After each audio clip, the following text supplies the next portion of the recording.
Hello and welcome to Runkle of the Bailey. My name is Ian Runkle. I'm a Canadian criminal defense and firearms lawyer. A lot of you have asked me for my thoughts on the Conservative proposal for a stand on guard principle to be incorporated into Canadian law. Now, for the people who aren't Canadian, this is a bit of a pun. The stand on guard is from the Canadian national anthem, but it's a bit of a twist on stand your ground. So, this is something that has already been criticized by a number of people. I've seen people, including defense lawyers, say that this would be effectively something that would allow for a hunting license against people who trespass into your house. And in response, I have to wonder if those people are high, because it does nothing of the sort. If you're paying attention and if you watched my last video, I said I'd have some criticism for Pierre Poilievre. And here's the criticism. I don't think that this proposal will actually do a whole lot. Let's have a look at what's being proposed. So, they note, today, Conservative leader Pierre Poilievre announced the Stand on Guard principle, a proposed amendment to the criminal code that would ensure Canadians won't be thrown in jail for simply defending their homes, their families, and themselves. Conservatives are calling on the government to introduce a bill enacting this principle this fall, failing which one of the party's members of parliament will do so in a private member's bill. So all of that sounds great, and this is an introduction where we're hearing, oh, right, we're going to do all this important stuff. I'm going to skip over this next line for now. We're going to come back to it because this line is really the only thing that tells us what they're actually proposing. But it continues on talking about how awesome this bill will be. It says, your home, your family, your life, said Poilievre. If someone breaks into your home and puts your family at risk, you shouldn't be forced to worry about being thrown in jail for doing what you must to protect their lives. That sounds like a great thing to me. And Canadians, I feel, really are calling out for this. A lot of people are seeing cases and they see them in the news and they're just horrified, where people who have faced home invasions end up facing charges. And even if those charges are ultimately dropped, the effect of having been charged is, in some cases, pretty ruinous. They actually give one of these examples, but they first go on to talk about the issue. They say, under Section 34 of the Criminal Code, Canadians have the right to use force to defend themselves and others from threats of force. That's correct. But the law is vague and subjective. Also correct. Too often, ordinary Canadians face years of expensive trials while violent repeat offenders walk free on easy bail because of Liberal laws C5 and C75. Now, here's the thing. The bail laws that allow for, the home invader to get bail are the same bail laws that allow for the home defender to get bail when they get charged. This is one of the problems of proposed reforms that needs to be carefully navigated. If we're going to restrict bail, we need to make sure it's still available for people who end up defending their home. But they give an example here, and this is kind of a shocking example. Back in 2019, 3 masked intruders, one armed with a sawed-off shotgun, broke into a residence in Collingwood, Ontario. Cameron Gardner and his girlfriend were zip-tied as the burglars searched the townhouse. Eventually breaking free, 2 of the attackers were shot as Gardner wrestled for control of the weapon. But when the cops came, Gardner was the one arrested, ultimately spending 6 months in jail before the charges were dropped. So that sounds pretty horrific, right? He has to defend himself and his girlfriend, and 6 months in jail, ultimately for them to go, yay, charges are dropped. And the problem is that a lot of defense lawyers especially will say, oh, well, this is a victory. The charges were dropped. Nothing. What are you upset about? 6 months in jail is what he's upset about, right? This is something where you've got a clear victim here and is somebody who's getting quite horribly treated by our system. So they say that their amendment protects the innocent. If a violent intruder breaks into your home and threatens your family, the law will finally be on your side, not theirs. Presumes reasonableness. Force used to stop a home invader who poses a threat will be deemed reasonable. There will be no more second guessing after the fact. Ends legal limbo. Canadians defending themselves should not spend years in court while criminals walk free. This law gives clarity to citizens, police, and prosecutors. Okay, now what we don't have attached here is a proposed, text of the law. Instead, we've just got a description of it. And this is the description. It said, the amendment to section 34 sub 2 would deem the use of force to be presumed reasonable when used against an individual who unlawfully enters a house and poses a threat to the safety of anyone inside. So here's the issue.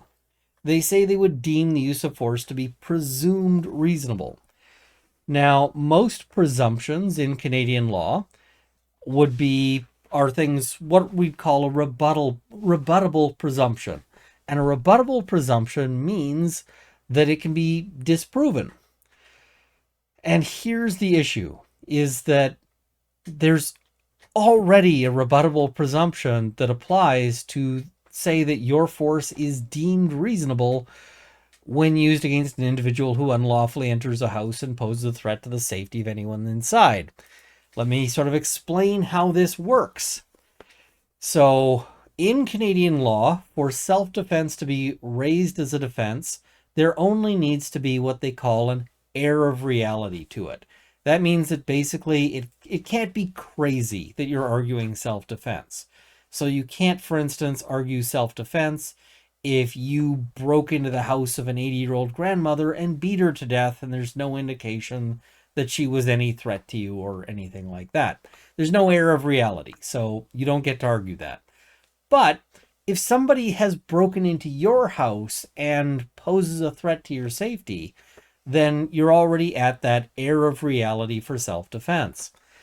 And then you are presumed innocent until and unless proven guilty beyond a reasonable doubt, which means that the Crown, the government, must overcome the presumption of innocence, which means that they have to overcome essentially a presumption that your actions were reasonable, because in order to convict you, they have to prove beyond a reasonable doubt that your actions were not reasonable. So, the long and short of this is that this presumption already exists in Canadian law. Now, if they meant to say that it will be presumed reasonable and it's an irrebuttable presumption, then they certainly phrased this in an odd fashion, because they said the amendment would deem the use of force to be presumed reasonable when used against an individual who unlawfully enters a house and poses a threat to the safety of anyone inside. They could just say would deem the use of force to be reasonable when used against an individual, etc., etc., etc. The fact that they included the word presumed there really suggests that they mean a rebuttable presumption. And if that's not what they mean, then they should clarify this. But it certainly seems to be that it's essentially a proposal to change the law to what we already have. And if that's what they're doing, then this is not a great change to the law. This is also kind of misleading the public, in the sense that this is a trick politicians do all the time, where they're like, we're going to change the law to make it exactly like the way it already works. So I would love to see some clarity here. I'd love to see an actual, some actual text of legislation. But from what we have right now, it looks like this proposal is a proposal to do nothing. And that doesn't fill me with joy. This is an issue where the Canadian public is really demanding some changes, demanding to see things work better. And if that's not what we're going to get, then I'm not super thrilled. I've got my own proposal for how things could be changed. I'm not going to pretend that it's the only sort of workable or viable method. It's just one I think would be a good change. And that is to essentially say that we'll raise the standard to beyond reasonable and into something like grossly disproportionate to a degree that shocks the conscience of the public. Something like that as a standard. Or, because I'd also like to add something that adds a requirement for the prosecution to make a preliminary showing of that fact before a trial gets on, so that you don't have somebody who has to sit there for 6 months waiting for a trial. The matter can be quickly disposed of. So, yeah. Now, I did note, so this is my criticism of Pierre Poilievre, in that it appears that what's being put forward is a potential bill that won't do anything. I also have some criticism for the legal commentators out there who have essentially fear-mongered on this and said, oh no, look at how terrible this is. The sky will fall if this is allowed to be put into place.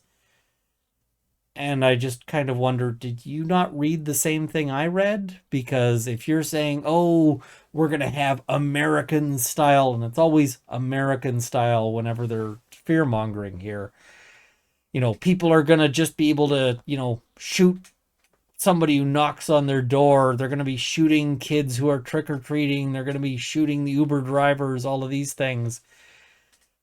And I go, that's not at all what this says. This is such a non thing that I don't understand how these legal commentators are saying this with a straight face and expecting us to continue to take them seriously. Because at that point, it becomes very clear that perhaps they're motivated by political leanings instead of by cogent legal analysis. And if you're doing legal analysis, you gotta do it when you agree with the party as well as when you disagree with them. Just kind of a thing there, right? If your legal analysis always lands along party lines, then maybe it's not all that great. Yeah. Anyway, I know I'm going to get some people giving me crap over this, because there are people who are going to be like, wait a minute, why are you criticizing this? Isn't this a proposal to improve things? No, it's really a proposal for the status quo. And I feel it's kind of a problem when you're saying, here's why the public demands change, and here's how we're not actually going to change anything. So, yeah. I suspect this is kind of an initial press release. It's kind of an initial foray into things. Maybe they'll improve it. Maybe they'll clarify it. Maybe I've misunderstood. But I'm not wowed at this point. We'll put it that way. So thank you for watching. I know lots of you have asked me to comment on this, and it's been a bit for me to actually get to commenting on it, both because I was following trials and also I got the flu.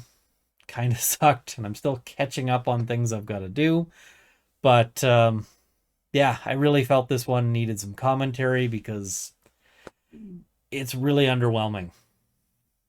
I gotta say. So thank you for watching. I hope you found this to be interesting or educational. I also want to thank my Patreon supporters at the $50 level: Bottle Shock and Oz, Canada's National Firearms Association, PJs Forever, Canadian Coalition for Firearms Rights, Canadian Shooting Sports Association, Kyle Fox, Angela Skelton, Cielo, Shay B, and Johan/Phoenix. And at the $20 level, Marvin CZ, Cameron Johnson, Larry Kalniak, Andrew Elsich, Mark, Drunk All of the Baileys, and Lindsay Metcalf. Thank you as well to my $10 supporters who will be in the crawl immediately following. Thank you for watching. Hope this is armed with knowledge. See you next time.